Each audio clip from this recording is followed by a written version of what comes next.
Fair warning, spoilers ahead. But honestly, if you haven't seen these shows by now, the internet's probably already ruined them for you anyway. Nevertheless, you've been warned.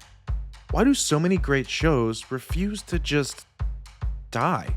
Some shows peak, hit the perfect exit ramp, and instead of taking it, they just keep going.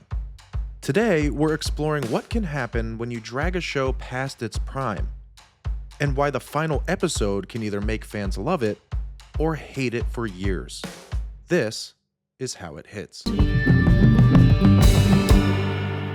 Take Dexter. It started off as one of the best shows on TV. It was smart, tense, even darkly funny. You give me the creeps, you know that, Dexter? Yeah, I know. Sorry about that. Okay.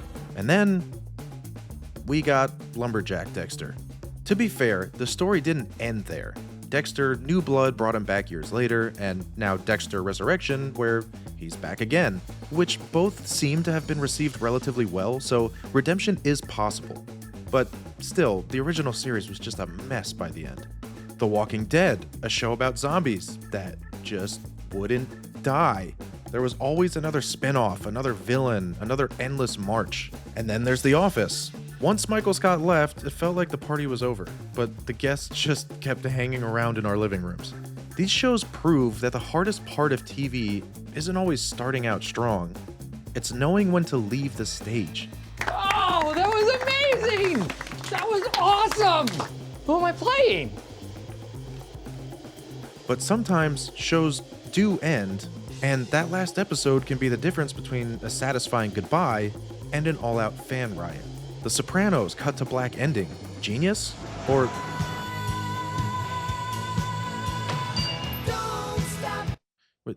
Wait, did our cable just go out? Game of Thrones spent nearly a decade building up its story, but the final season rushed to tie up every loose end. And the result was... And who has a better story than Bran the Broken?